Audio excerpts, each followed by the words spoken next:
Capítulo 3. Tan pronto como Demelsa comprendió que los caballeros pasaron al comedor para la cena, se deslizó por el pasadizo secreto hasta el piso de abajo y después salió por el panel de madera de un muro hacia un corredor que conducía a la puerta del jardín. Había tenido la precaución de ponerse una capa oscura sobre su vestido por si alguien la veía moverse por el jardín. Era poco probable, pero como todos sus vestidos eran blancos sabía que destacaban con fuerza sobre el verde oscuro de los arbustos.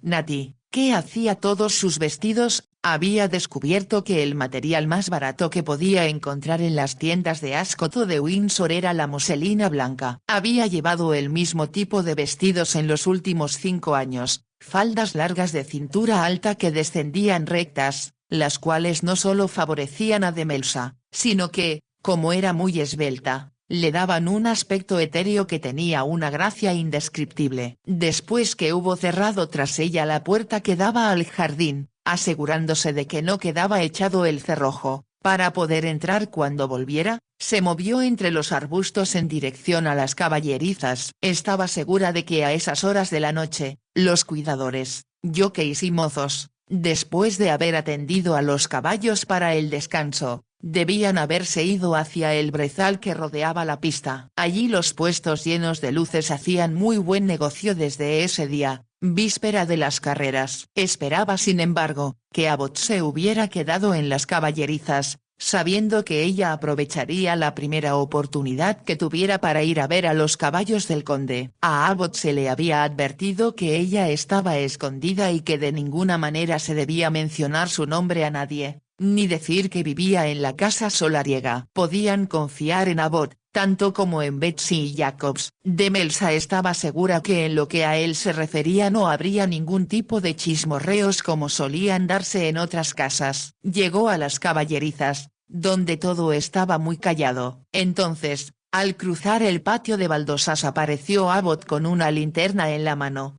«Me imaginé que usted no tardaría en llegar, señorita Demelsa», dijo con la afectuosa familiaridad de un viejo sirviente. «Tú sabes bien que quiero ver a Crusader», contestó Demelsa. «Debemos sentirnos orgullosos de tener aquí un ejemplar así», dijo Abbott. Había una nota en su voz que reveló a Demelsa, que lo conocía muy bien, lo impresionado que estaba con los famosos caballos del conde. Abbott se adelantó a ella y abrió la puerta de barrotes de la primera estancia. Demelsa vio el caballo que tanto deseaba conocer. Era un caballo negrísimo, con una estrella en la frente, un animal magnífico. Ella sabía que era descendiente directo de Godolphin Arabian, el caballo árabe que había llegado a Inglaterra en 1732 y que después de muchas extrañas y desventuradas peripecias se convirtió en propiedad de Lord Godolphin, yerno de Sarah, la famosa duquesa de Marlborough. En secreto, el beduino que había sido su compañero constante, permitió a Godolphin Arabian cruzarse con Roxana,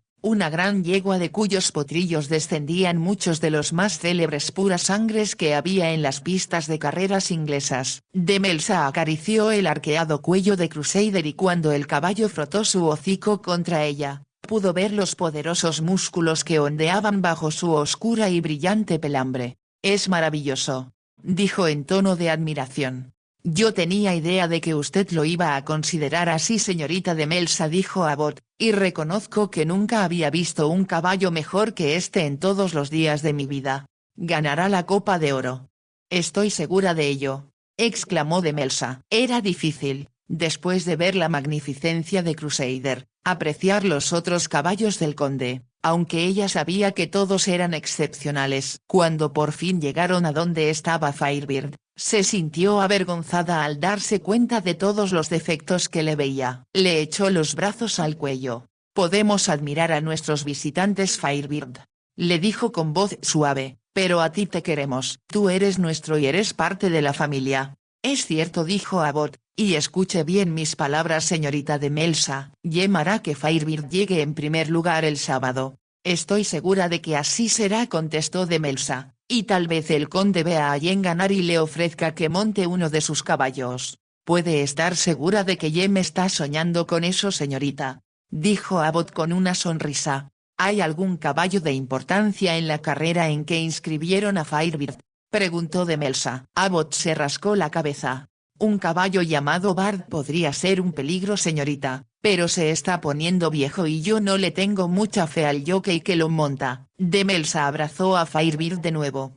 Yo sé que ganarás, murmuró y sintió que él respondía a su confianza. Pasó junto a Crusader, antes de salir de la caballeriza, pero en su recorrido vio el magnífico grupo de caballos con el que el conde había llegado. Uno no ve con frecuencia tantos caballos tan idénticos como estos, dijo después de inspeccionarlos. Habló con Abbott largo rato, sobre las carreras del día siguiente y entonces volvió corriendo a la casa, temiendo que alguno de los mozos de su señoría volviera en cualquier momento. No era tan tarde como ella había supuesto y cuando empezó a subir la escalera secreta pasó frente a otra escalera que llevaba a lo alto del comedor y escuchó risas procedentes de aquella estancia. Comprendió que no podía resistir la tentación de ver otra vez al conde, así que salió hacia la galería de los trovadores, que corría a lo ancho del gran comedor y que había sido el refectorio de los monjes. En su extremo más lejano. La galería de los trovadores había sido añadida después de la restauración, cuando a la vuelta del llamado monarca alegre,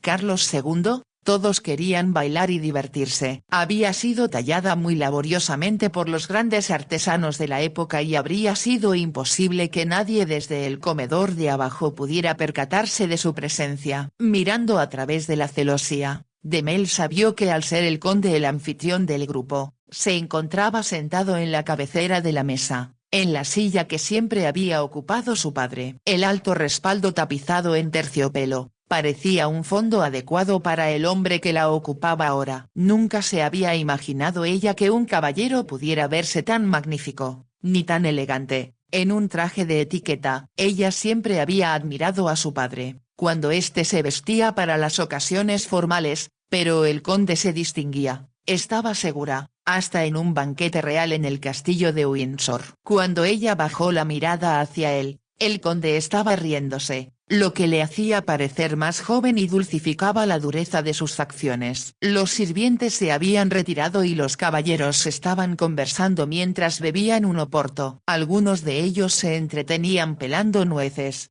que llenaban dos de las fuentes de porcelana que habían sido de las más preciadas de su madre. Muy raras veces eran usadas y Demelza pensó que debía decir a Natty que recomendara a los sirvientes visitantes que tuvieran especial cuidado con ellas. Los candelabros que habían pertenecido a su abuelo habían sido sacados de la caja fuerte y ahora alumbraban la mesa, pero no procedían de su huerto los enormes melocotones de invernadero, ni tampoco los grandes racimos de uvas moscatel. Demelza estaba menos atenta a lo que los caballeros estaban haciendo que al hombre que se sentaba en la cabecera de la mesa. Le resultaba difícil apartar los ojos de él. Al principio la conversación fue para ella un conjunto impreciso de palabras a las que no puso interés alguno, hasta que, con un ligero estremecimiento, oyó al conde preguntar: ¿Tiene usted fantasmas en esta casa, Gerard?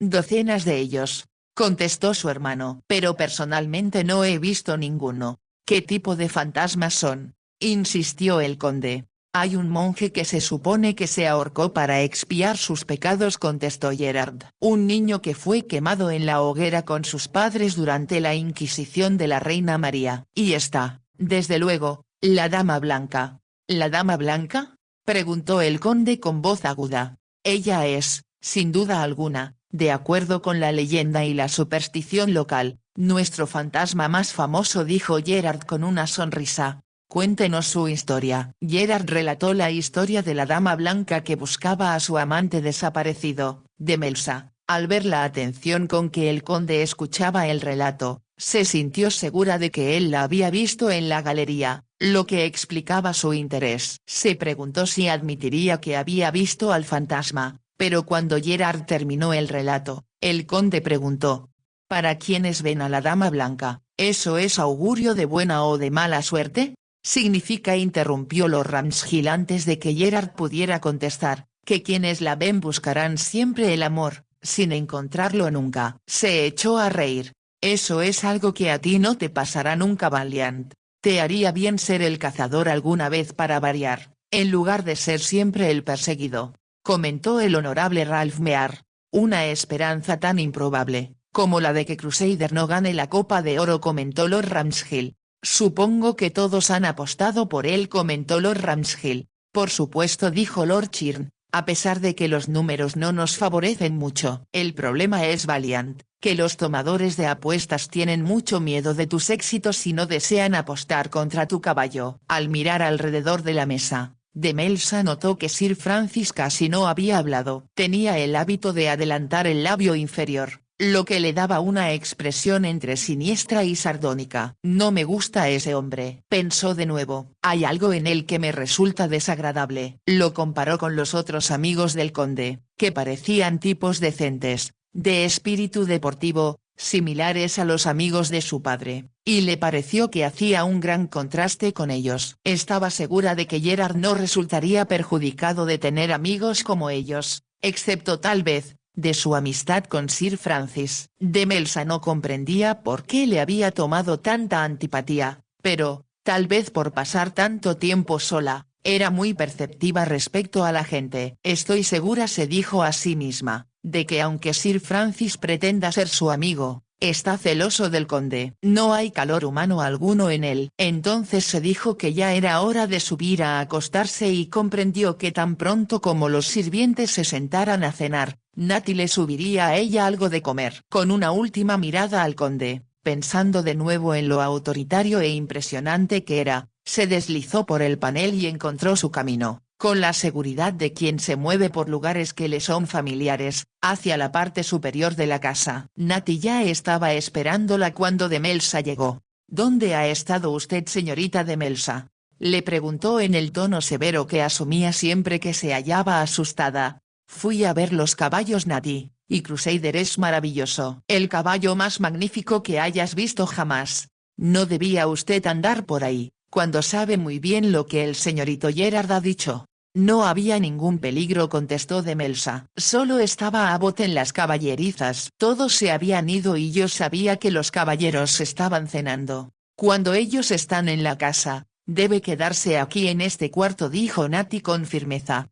Deja de preocuparte por mi querida Natty, sonrió de Melsa, y cuéntame qué me trajiste de comer, porque tengo mucha hambre. Me lo imaginé y logré traerle un poco de 3 de los muchos platos que sirvieron en la cena. De Melsa levantó las tapas de plata y lanzó un grito de alegría. Deliciosos. Averigua cómo se preparan, Natty, para que podamos hacerlo la próxima vez que Gerard venga a quedarse aquí. Eso es lo que yo pensé, contestó Natty. Y ahora, será mejor que vuelva a la cocina. No, espera. Quédate a conversar conmigo un momento, suplicó de Melsa. Estoy ansiosa de escuchar todo lo que ha sucedido. Así no tendrás que subir una segunda vez a buscar la bandeja. Debo admitir, señorita de Melsa, empezó, que los sirvientes de su señoría son muy trabajadores y muy corteses. Era de esperarse, pensó de Melsa. Mientras comía, escuchó con atención a Natty hablar del señor Hunt, el eficiente mayordomo, de los lacayos que le habían prometido ayudarle a hacer las camas, y del chef, que llevaba muchos años con el conde y que era sin duda alguna un genio culinario.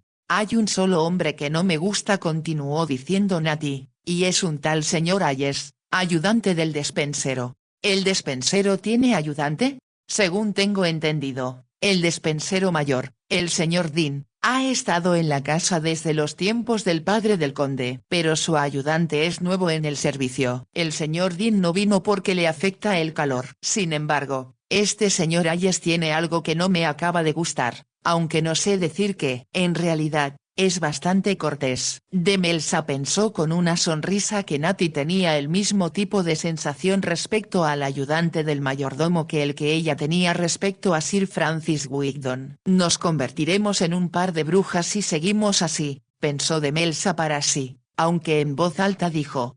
Espero que sea eficiente en su trabajo y sepa qué vinos le gustan a su señoría. La verdad es que han llegado gran cantidad de botellas, exclamó Natty. El sótano está casi lleno. Papá siempre dijo que las carreras de caballos dan mucha sed, dijo de Melsa riendo. ¿Y tú y yo tendremos mucha sed mañana, si el polvo en el brezal es tan fuerte como de costumbre? Estaba yo pensando, señorita de Melsa, que tal vez sea un error que vaya usted a las carreras. Empezó Natty. ¿No ir a las carreras? la interrumpió Demelsa. Debes estar loca, Nati. Por supuesto que iremos. Siempre lo hemos hecho y ciertamente nada me detendría de hacerlo este año, en que quiero ver correr a Crusader y… Desde luego, a Firebird.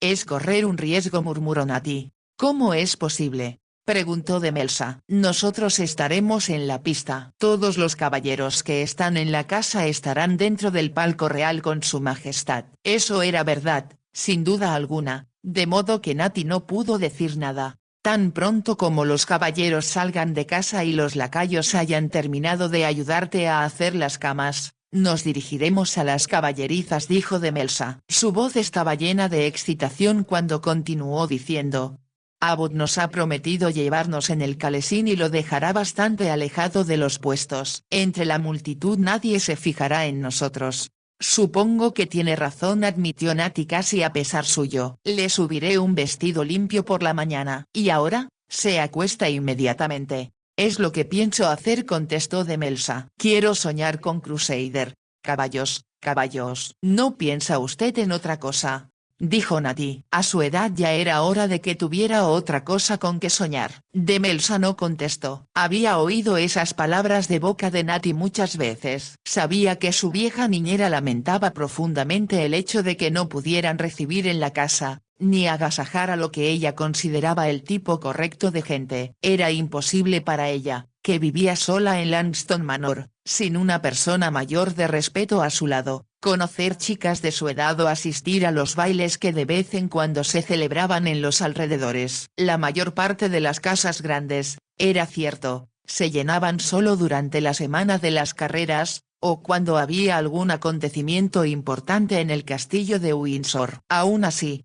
si Lady Langston hubiera estado viva, Demelsa habría podido asistir a las fiestas de los alrededores. Pero su madre había muerto cuando Demelsa tenía 16 años y como Gerard se fue a vivir a Londres, Demelsa, por sí sola, no podía hacer ningún tipo de acercamiento con sus vecinos. De hecho, no sabía ni siquiera quiénes eran, puesto que muchas de las casas habían cambiado de dueño desde que su padre había muerto. En realidad, no tenía más deseo que el de vivir tranquila en su casa y montar los caballos de Gerard. Cuando él volvía de vez en cuando, porque no podía cubrir los gastos de su vida en Londres, se sentía plenamente feliz de poder cabalgar con él por el brezal y por el bosque, o escuchar llena de curiosidad las historias sobre la vida alegre que él llevaba entre el Beaumont. Algunas veces se preguntaba a sí misma qué pasaría si Gerard se casara. Entonces se daba cuenta de que ese era un lujo que estaba fuera de su alcance, y lo estaría siempre, a menos que se casara con una mujer rica. Viendo la expresión en el rostro de Nati, la besó y dijo: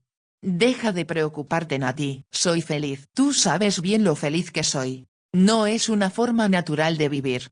«Eso es todo lo que puedo decir, señorita Demelsa», exclamó Nati con voz aguda. Sin esperar respuesta bajó la escalera mientras refunfuñaba: «Estos pasadizos secretos me ponen nerviosa». Ya sola, Demelsa se echó a reír sintiendo un acceso de ternura por Nati, a quien quería profundamente, porque, según sus propias palabras, daba alma y vida por defender los intereses de sus niños. Un momento después sus pensamientos volvían hacia Crusader y luego hacia su dueño. A la mañana siguiente una gran agitación reinaba en la casa. El conde y sus invitados iban a comer en el Jockey Club, pero era de imaginar que, debido al magnífico día, iba a ser soleado y el brezal se llenaría de gente de todas las clases sociales, que aprovecharían la oportunidad para hacer una comida campestre. Las tiendas y los puestos estaban llenos de comida y de barriles de cerveza que habían empezado a venderse desde muy temprano. Para cuando Demelsa y Nati llegaron a la pista, el ruido era ensordecedor, no solo por los gritos de los vendedores, sino también de los apostadores, de los encargados de cronometrar los tiempos y de los artistas que ofrecían diversos espectáculos al público. En un puesto donde se exhibían diversas monstruosidades de la naturaleza, el público era invitado a entrar solo por un penique. Vieron también a varias mujeres que bailaban sobre zancos de más de 2 metros de altura. No solo ganaban dinero ejerciendo su habilidad,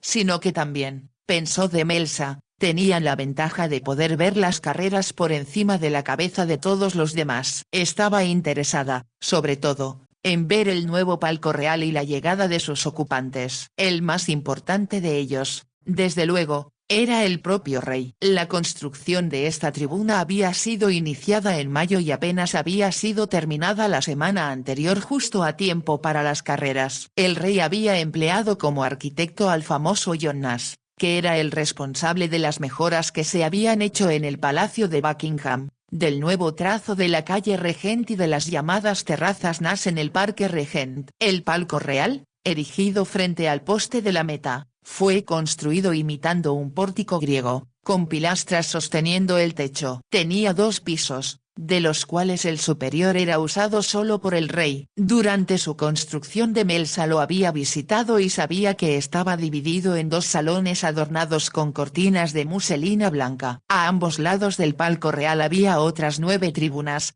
o palcos, de diversos tamaños, y todos estaban ya abarrotados. De Melsa y Natty miraron hacia ellos, sin interés, mientras se dirigían al otro lado de la pista. «Creo que estaríamos mejor aquí, señorita», dijo Abbott deteniendo el calesín más allá de varios carruajes situados en esa parte.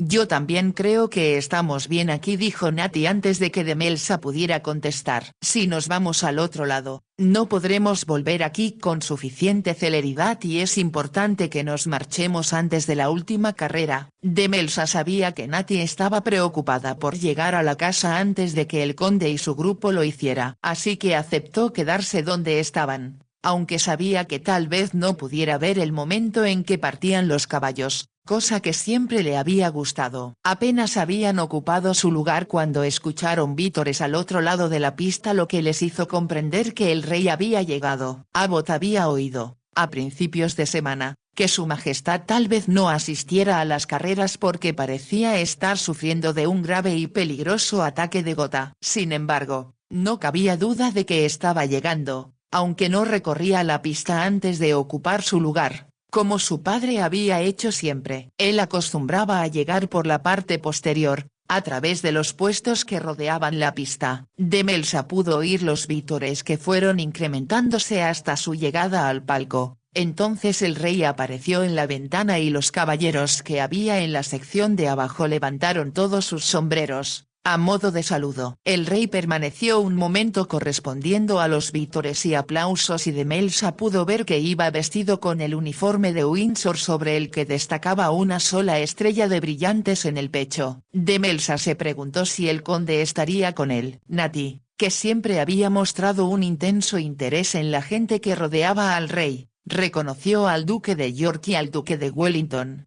«¿Quién es la dama que está junto al rey?», preguntó de Melsa. «Es Lady Conyngham», contestó Natty y por el tono de su voz comprendió de Melsa que no era santo de su devoción. Tan pronto como llegó el rey comenzó la primera carrera, después de la cual el espectáculo fue interrumpido durante 1 hora, para almorzar. Natty sacó los emparedados que había llevado, pero de Melsa miró con ligera envidia las magníficas comidas que estaban sirviendo en los carruajes cercanos y en los manteles extendidos sobre la hierba. Había carnes frías y golosinas de todos los tipos, así como botellas de champán y de vino que se abrían por todas partes. Trans, como esperaban, ganó la carrera Grafton. «Eso significa 300 guineas para el bolsillo de su Alteza Real», comentó Abbott. Poco antes había dicho de Melsa que el duque de York apoyaba a Trans a pesar de que corría en oposición a un buen caballo llamado el Duque. Abbott dejó a de Melsa y a Natty solas en el calesín por un momento antes de la carrera, y de Melsa comprendió que también había ido a apostar dinero a Trans. Después de que uno de los caballos del conde había ganado la tercera carrera del día, Natty insistió en que debían irse y aunque a de Melsa le hubiera gustado quedarse a la cuarta y última carrera, accedió en silencio. Debido a que nadie más volvía tan temprano y los caminos estaban despejados, llegaron a la casa mucho más pronto de lo que podían haber esperado. «Gracias, Abbott», dijo de Melsa cuando entraron al patio. «Fue muy emocionante y disfruté con intensidad cada momento». «Veremos muy buenas carreras mañana y el jueves», contestó Abbott, «y si Moses no gana la Albany Stakes estoy dispuesto a comerme mi sombrero». «Estoy segura de que ganará», dijo de Melsa con una sonrisa. Entonces Natty la llevó a toda prisa a un lado de la casa, para que entrara por la puerta que daba al jardín. En el pasillo abrió un panel secreto, mientras Nati caminaba a toda prisa hacia la cocina. Todo había sido muy emocionante, pensó Demelsa mientras empezaba a subir por la angosta escalera, deteniéndose un momento para quitarse el sombrero. Al hacerlo, para su sorpresa, oyó una voz de mujer que decía: «Como su señoría no está en casa, me gustaría dejarle una nota». «Por supuesto milady. Hay un escritorio aquí», dijo un sirviente. Asombrada de que alguien pudiera esperar encontrar al conde en casa a tales horas de la tarde, antes de que las carreras hubieran terminado, Demelsa se movió unos pasos hasta que, usando la mirilla de espionaje, pudo ver el interior del salón. En esos momentos entraba en la habitación, procedente del vestíbulo, la mujer más hermosa que había visto en su vida. Llevaba un vestido de seda azul, en el tono exacto de sus ojos. Su cabello dorado estaba enmarcado por un sombrero de copa alta, cubierto con plumas de avestruz, también azules. Era en verdad muy hermosa, lucía un collar de brillantes en su garganta y brazaletes de brillantes también sobre sus guantes cortos. Llegó hasta el centro de la habitación, donde Demelsa podía verla con claridad. Entonces, mientras el sirviente que le había seguido cerraba la puerta, ella se volvió para decir en un tono diferente: «¿Tiene algo que informarme Hayes?». Demelsa recordó que Hayes era el ayudante del despensero, de quien Nati le había hablado. «No milady, llegamos apenas ayer y aquí solo hay caballeros. No hay damas de ninguna especie. ¿Ninguna mujer vive en esta casa?». «No milady, solo hay una vieja niñera y otra sirvienta, anciana también». «¿Lady Playmore no ha venido?». «No milady». La elegante visitante se quedó de pie en una actitud pensativa, con el dedo índice enguantado apoyado contra su barbilla. Entonces, después de un momento dijo: «¿Su señoría va a cenar fuera esta noche?». «Eso creo milady. Va a cenar con Lord Isart. Me parece que el valet de su señoría mencionó ese nombre milady». «Eso es lo que me imaginé», murmuró en voz baja la visitante. Entonces se volvió hacia el sirviente y dijo en tono autoritario: «Ahora escúchame con atención Hayes. Su señoría siempre bebe un vaso de vino cuando se está vistiendo para la cena. Quiero que usted mismo descorche la botella y ponga en ella, antes de llevarla arriba, el contenido de este frasco». Al decir esto, sacó de su bolso de mano un frasquito como de 8 centímetros de alto y se lo entregó al ayudante del despensero. Él titubeó: «Milady, yo no quisiera hacer nada que no le perjudicará gran cosa tonto», dijo la mujer con firmeza. «Su señoría no podrá asistir a la fiesta de esta noche y sin duda alguna tendrá dolor de cabeza por la mañana». Miró la expresión de Hayes y se echó a reír. «No se preocupe hombre, no lo van a ahorcar por esto, se lo prometo. Tengo miedo milady». «¿Qué tal si otra persona bebe ese vino?».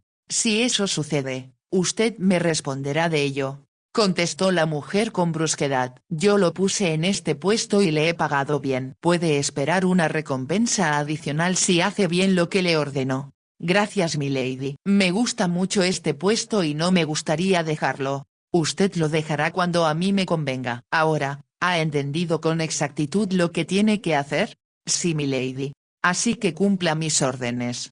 «Lo haré lo mejor posible milady». «Será mejor que así sea». La visitante caminó hacia la puerta y cuando Hayes la abrió dijo: «Pensándolo bien, ¿cómo es posible que vea a su señoría esta misma noche? No le dejaré ninguna nota. Lo que tengo que decirle es una sorpresa, así que será mejor que no le digan que estuve aquí, por favor». Demelsa comprendió que había dicho esto para que la escucharan los lacayos que estaban de servicio en el vestíbulo. La mujer salió del salón, seguida por Hayes, que dejó la puerta abierta tras él. Demelsa esperó. Después de un rato escuchó el sonido de las ruedas de un vehículo y comprendió que la mujer se había ido en el carruaje en que llegara. ¿Cómo era aquello posible? ¿Cómo una mujer tan increíblemente hermosa podía desear hacer daño al conde? ¿Y cómo era posible que, para lograr lo que quería, estuviera intrigando con uno de sus propios sirvientes? Asombrada y atontada, Demelsa subió la escalera hasta el cuarto de los sacerdotes y se sentó en la cama a pensar. No era nada nuevo, recordó, que las mujeres usaran drogas o medicinas de algún tipo para perjudicar a alguien que detestaban. o que amaban. Se le ocurrió a Demelsa que esa era la explicación de por qué la bella dama que había llegado a la casa quería impedir que el conde cenara esa noche con Lord Dysart. Lo amaba. Por eso estaba celosa de Lady Playmore, de quien había hablado. Pero drogar al conde. Eso era, sin duda, llevar los celos a extremos exagerados. Demelsa recordaba haber oído a su padre discutir, muchos años atrás, la conducta de Lady Jersey, cuando la princesa Carolina de Brunswick se casó con el príncipe de Gales. Lady Jersey, que aparentemente estaba enamorada del príncipe, había sido una de las personas a quien él invitó a conocer a su novia cuando ésta llegó a Inglaterra. Todo el mundo supo, más tarde, que Lady Jersey había puesto un fuerte somnífero en la comida de la princesa, para arruinar su primera noche de la luna de miel. Aunque Demelsa no había nacido aún en esa época, siempre había pensado que era un recurso sucio y despreciable, el que una mujer que se llamara a sí misma una dama recurriera a tácticas tan bajas. Y sin embargo, ahí estaba esa mujer tan hermosa actuando de una forma muy similar con respecto al conde. Demelsa sintió que le resultaba insufrible la idea de que al conde se le infringiera algún daño. Era tan fuerte, tan atlético, y como Gerard había dicho, un jinete entre los mejores jinetes, que sería como ver la caída de un gran roble, el que quedara vencido por la mano traidora de una mujer. Y aunque nada grave le ocurriera, había dicho que podía darle un fuerte dolor de cabeza al día siguiente. Podría sentirse demasiado enfermo para ver correr a Moses.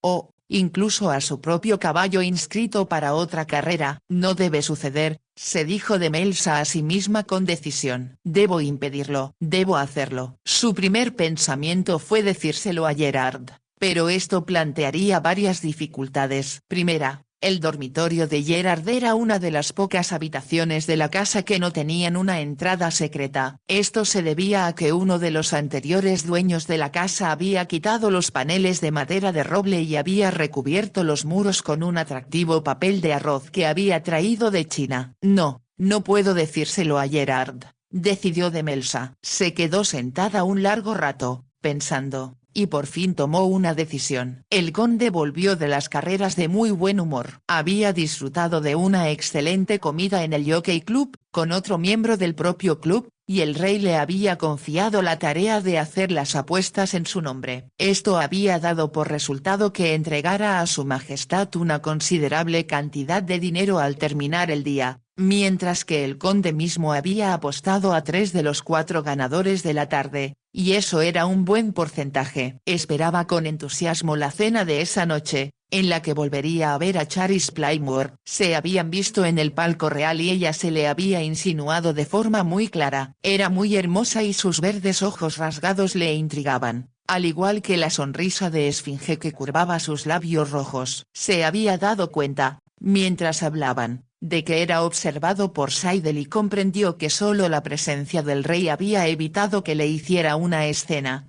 Las mujeres celosas son un fastidio, dijo a Lord Chirn, cuando volvían de la pista de carreras. Todas las mujeres son celosas, contestó su amigo, solo que algunas lo son más que otras. El conde no contestó y Lord Chirn continuó.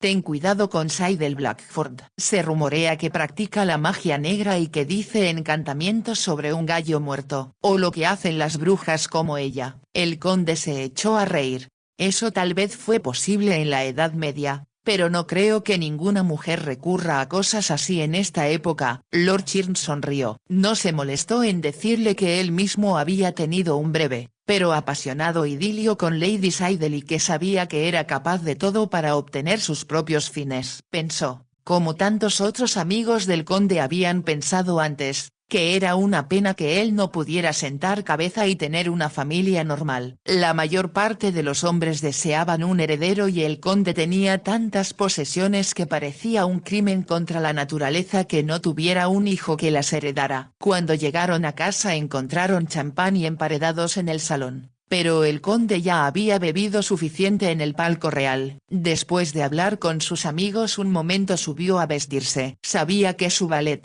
Dawson, le tendría ya el baño listo. Estaba ansioso de refrescarse un poco después del calor del día y de librarse del polvo que, como había anticipado, Había sido peor que de costumbre debido a la prolongada sequía. Su valet le ayudó a quitarse la entallada y bien cortada chaqueta que había sido tan envidiada por el rey.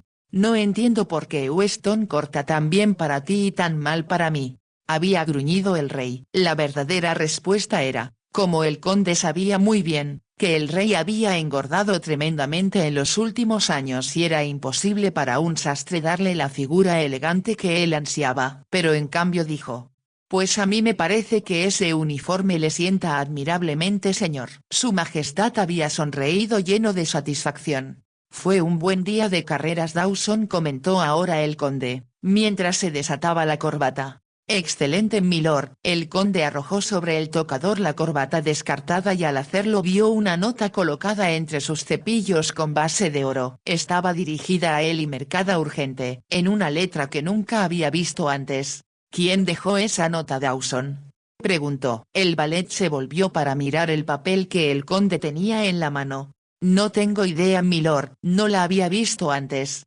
Estaba aquí, en mi tocador. Nadie la trajo mientras estuve aquí, milord». El conde abrió la nota. Había solo unas cuantas palabras, escritas con la misma letra, elegante pero desconocida para él. «No beba el vino que le será ofrecido mientras se vista para la cena, le hará sentirse enfermo». El conde miró con fijeza lo que había leído y mientras lo hacía llamaron a la puerta. Dawson acudió a abrir. Volvió con una bandeja de plata en la que había una botella descorchada y un solo vaso. «¿Va usted a tomar el vino antes o después del baño, milord?», preguntó. El conde miró el vino.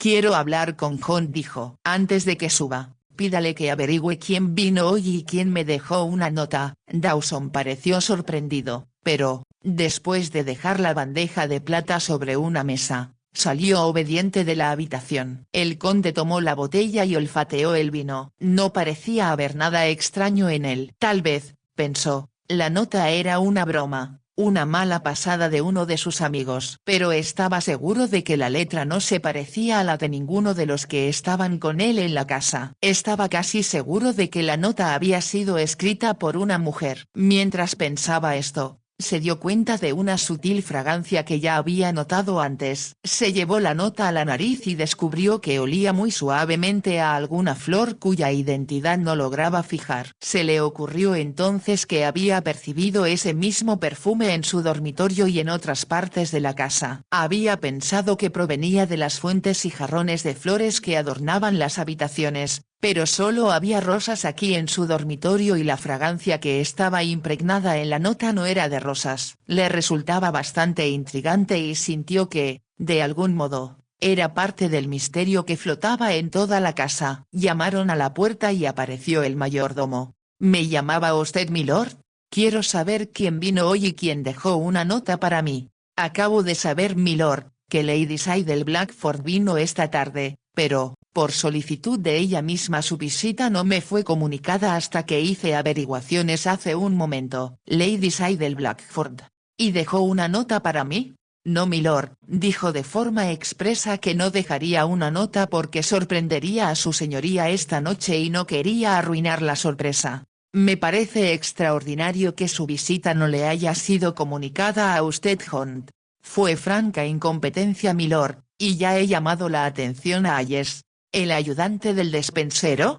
«Sí, milord, en apariencia fue Ayes quien abrió la puerta a milady. ¿Y fue él quien sirvió el vino que me fue traído hace un momento?». El mayordomo pareció sorprendido pero contestó: «Me temo que no tengo idea, milord, pero lo averiguaré». «Hágalo por favor», dijo el conde con voz aguda. De nuevo hubo una espera. El conde se había desvestido y procedió a bañarse disfrutando del frescor del agua. Se estaba secando aún cuando volvió el mayordomo. «Le pido que me disculpe, milord, por haberme demorado», dijo, «pero he tenido cierta dificultad en descubrir que la botella en cuestión fue abierta por Ayes y traída hasta aquí por él». Ya en este piso entregó la bandeja a Robert, que está de servicio en esta parte de la casa. Fue Robert quien la trajo hasta aquí y se la entregó a Dawson. «¿Qué sabe usted sobre Ayes?», preguntó el conde.